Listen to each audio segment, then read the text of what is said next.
Michael stood by the doorway, wearing a simple blue shirt and jeans. His black short hair was neatly trimmed, and he looked both nervous and hopeful.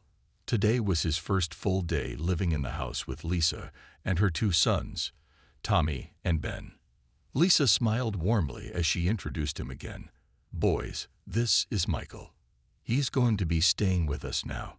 Tommy, who was 9, just nodded and looked down at his tablet. Ben, who was only 5, stared at Michael for a long moment, then ran behind the couch. Michael didn't seem surprised. He had expected this to be awkward. After all, he wasn't just some visitor. He was their stepfather now, and he didn't look like anyone they knew. Not their dad, not their friends' dads. Michael had dark skin, and the boys didn't know what to think.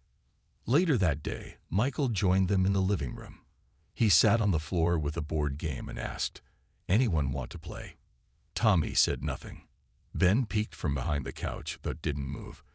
Lisa gave Tommy a look. He sighed and sat across from Michael. They started playing quietly. Michael didn't try too hard to be funny or cool. He just played. After a few minutes, Tommy started to smile a little. Ben slowly walked over and sat beside his brother, watching every move. After the game, Michael stood up and said, "I'll make us some popcorn." Tommy said, "We like it with butter and salt." Michael smiled. "Same here." The next morning, Michael packed their lunchboxes while Lisa got ready for work. Ben walked into the kitchen rubbing his eyes and said, "Where's Mommy?" Michael answered gently, "She's getting dressed. Want some cereal?" Ben nodded slowly. "Okay, but only if it's the one with the tiger on the box." Michael reached into the cabinet and pulled out the right box. "Got it," he said. On the way to school, Michael drove while the boys sat in the back. Tommy looked out the window, but then suddenly asked, "Why are you so dark?" Michael looked at him through the mirror. Lisa turned around quickly, a little shocked. But Michael answered calmly, "Because that's just how I was born. Same way your hair is light brown and Ben's is blonde." Tommy didn't say anything else, but he seemed to think about it. Ben looked at his hand, then at Michael's, and said, "Your skin looks like chocolate." Michael chuckled. "I guess it kinda does." Ben smiled. "I like chocolate." Michael smiled back. "Me too." When they got to school, Tommy grabbed his bag and looked at Michael. "Bye," he said quietly. Michael waved. "Have a good day, kiddo." Ben gave a small wave too. As Michael drove away, he didn't feel like everything was perfect yet, but something had shifted. Maybe it wasn't much, but it was a start. Michael came home from work and found the living room full of toys and crayons. Ben was lying on the floor drawing a rocket, and Tommy sat on the couch with a school book in his lap. Lisa was in the kitchen, finishing dinner. The house felt like a real home, but Michael knew he was still the new guy. He took off his shoes and walked over to Tommy. "Need help with homework?" he asked. Tommy shrugged. "It's just math." Michael smiled. "I used to be pretty good at math. Want me to look?" After a short pause, Tommy moved over, and Michael sat beside him. They worked through a few problems together. Michael explained things in a way Tommy understood, and for the first time, Tommy said, "Oh, that makes sense." Meanwhile, Ben walked up holding his drawing. "Look at my rocket." Michael bent down. "That's awesome. It looks like it's about to blast off." Ben giggled and sat on his lap without thinking. It surprised Michael a little, but he smiled and held the paper up. "This needs to go on the fridge." At dinner, Michael served the plates while Lisa poured juice. "This smells so good," she said, kissing Michael on the cheek. Tommy wrinkled his nose but didn't say anything. Michael handed him a plate. "Chicken and mashed potatoes. No green beans, like you asked." Tommy looked up. "You remembered." "Of course," Michael said. "I pay attention." They ate together at the table. Ben talked about a classmate who brought a pet frog to school, and Tommy shared a story about a soccer game at recess. Michael listened, laughed, and asked questions. He didn't try to be the center of attention. He just showed he cared. After dinner, Ben asked Michael if he could read him a bedtime story. Lisa looked surprised, but Michael said, "Sure, which book?" Ben ran off and returned with his favorite story about a lion and a little boy. He climbed into bed while Michael sat beside him and read in a fun, silly voice that made Ben giggle under the covers. When Ben finally closed his eyes, Michael stood up and turned off the light. He tiptoed out of the room, finding Tommy in the hallway. Tommy looked nervous. Can you help me with my science project tomorrow?" he asked. Michael nodded. "I'd love to." Back in the living room, Lisa was smiling. "You're winning them over," she said. Michael sat down beside her. "Slowly," he said, "but I don't mind. I'm not in a rush." They sat quietly for a moment, listening to the soft sounds of the boys upstairs. Michael knew he wasn't their dad by blood, but he was starting to feel like something more than just Mom's new husband. Maybe he was becoming part of something real, something that mattered. It was Saturday morning, and the sun was bright. Lisa suggested they take a walk to the park. Tommy groaned at first, but Ben jumped with excitement. Michael packed snacks in a small bag, while Lisa helped the boys put on their shoes. The walk was quiet at first. Birds chirped in the trees, and kids laughed in the distance. Michael walked beside the boys, holding a water bottle. Ben held Lisa's hand and skipped along. Tommy walked a few steps ahead, kicking a small rock. The park was busy, full of families and kids playing on the swings. They found a bench near the playground, and Lisa sat down while Michael helped Ben climb up the jungle gym. Tommy sat next to Lisa, watching Michael and Ben play.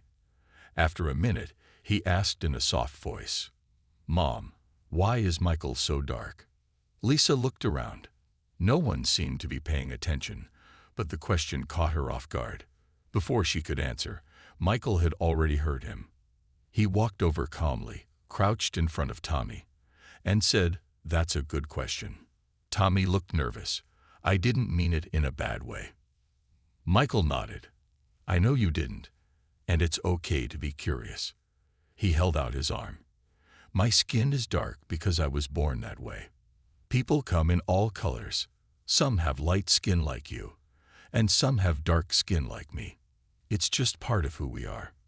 Tommy looked at his own arm, then at Michael's. "But why is it different?" "Well," Michael said, "people's skin color comes from their families and where their ancestors lived. It's kind of like eye color or hair color. It doesn't change who we are inside." Ben ran over and looked at both of them. "Your skin looks like chocolate milk," he said with a giggle. Michael laughed. "I've heard that before." He gently poked Ben's nose. "And you look like a marshmallow." Ben laughed loudly, and even Tommy smiled. "Can I have skin like yours?" he asked. Michael smiled. "Nah, you've got your own look, and it's perfect just the way it is." Lisa reached over and put her arm around Tommy. "Everyone's different, and that's what makes us special." They watched the other kids for a while. Some had darker skin, some lighter. Some had curly hair, some straight. It was a small reminder that the world was full of all kinds of people. Michael stood up and said, "Race doesn't matter as much as how we treat each other. I care about you guys, and that's what's important to me." Tommy looked up at him. "Okay." It was a simple moment, but an important one. Michael didn't get upset or avoid the question. He answered with patience and honesty. And just like that, something small had changed between them. Understanding had taken one step forward. Michael tried not to notice the looks. When he took Lisa and the boys to the grocery store or the park, some people stared a little too long. Once, a woman whispered something to her friend as they passed by. Lisa heard it too. She tried not to show how much it hurt. The neighborhood was mostly white, and Michael's dark skin made some people uncomfortable. At school pickup, Tommy told Lisa that one of his classmates said mean things about Michael. "They said he's not really our dad," Tommy said quietly. Lisa squeezed his hand and said, "Sometimes people say things because they don't understand. You know Michael loves you both very much, right? Tommy nodded but looked sad. One afternoon, Lisa was invited to a neighborhood meeting. She hoped it would be about planning a block party or something fun. Instead, some parents talked quietly about Michael and the family. One mom said, "It's just different. I'm not sure it's good for the boys." Another whispered, "Won't they get confused about who their real dad is?" Lisa felt tears rise but stayed calm.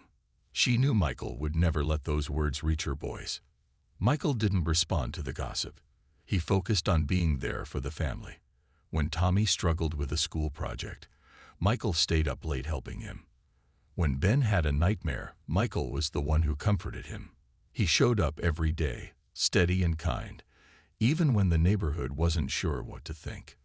One evening, Michael took Tommy and Ben to a nearby basketball court. He wore his blue shirt and smiled as he showed them how to bounce the ball and shoot. Ben laughed when Michael missed a shot on purpose. Tommy started to relax, forgetting the whispers for a little while. "You're pretty good," Tommy said. "Thanks," Michael said. "Practice makes perfect." Back at home, Lisa thanked Michael quietly. "You don't have to deal with all of this alone." Michael shook his head. "We're a family now. I want to be the kind of dad they need, no matter what anyone else says." The next day at school, Tommy noticed some kids staring less. A few even said hello. Michael's calm love was making a difference, even if slowly. Though some neighbors kept their distance, others started to wave. Small gestures, but they meant a lot. Michael knew that winning everyone's approval might never happen. But he was okay with that. What mattered was the boys, their smiles, and the quiet moments when they called him Dad without thinking twice. And that was enough. One afternoon, Tommy came home from school looking upset. He dropped his backpack by the door and went straight to his room without saying a word. Lisa called after him, but he didn't answer. Michael noticed and followed quietly. In Tommy's room, the boy sat on his bed, his face red from crying. Michael sat beside him and gently asked, "What happened today?" Tommy wiped his eyes and said, "Some kids at school said Michael isn't really my dad. They said you're not because you don't look like me or Ben." Michael took a deep breath and nodded. "That's hurtful to hear. But you know, being a dad isn't about looking the same." Tommy looked at him, tears still falling. Michael continued, "It's about love. It's about being there for you, helping you, and never giving up on you." "But they said you're not my real dad," Tommy said quietly. "How do I tell them they're wrong?" Michael smiled softly. "You don't have to tell anyone. The truth is in how you feel. I'm your dad because I love you and Ben like my own sons. That's what really matters." Tommy sniffled and hugged Michael. "I'm glad you're my dad." Michael hugged him back tightly. "Me too, kiddo. Me too." After that talk, Tommy seemed different.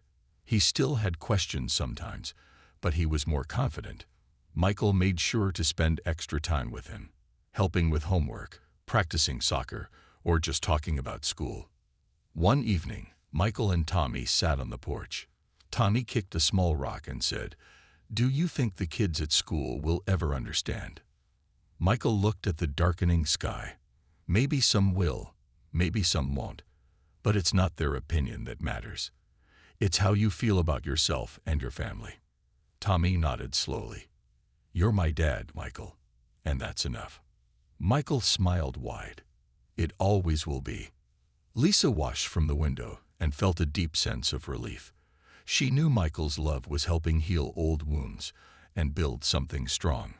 Tommy's trust was growing, step by step. Ben, too, was starting to call Michael Dad without hesitation. Michael's heart was full. Being a father wasn't about blood. It was about showing up, day after day, with patience and love. And Michael was all in. Michael stood in front of the classroom, feeling a little nervous but mostly proud. The teacher had asked him to speak during Black History Month. Lisa and the boys were in the audience, smiling and clapping quietly. Michael looked at the faces around him. Some curious, some shy, some unsure. He began by telling stories about his family, his childhood, and the importance of kindness. He didn't talk about skin color or history books. He talked about love, respect, and being there for the people you care about. Family comes in many forms, he said. It's not about how we look. It's about how we treat each other. After Michael's talk, a few kids came up to him and shook his hand. One boy said, "Thank you for sharing. I didn't know that." Michael smiled. It was a small moment, but it meant a lot. At home, Emily's preschool had a special person day. Lisa told Michael he should come. At first, he was nervous. He wasn't sure what to expect. But when Emily ran up to him and held his hand tightly, all doubts disappeared. The other kids asked questions, curious about Michael's hair and skin.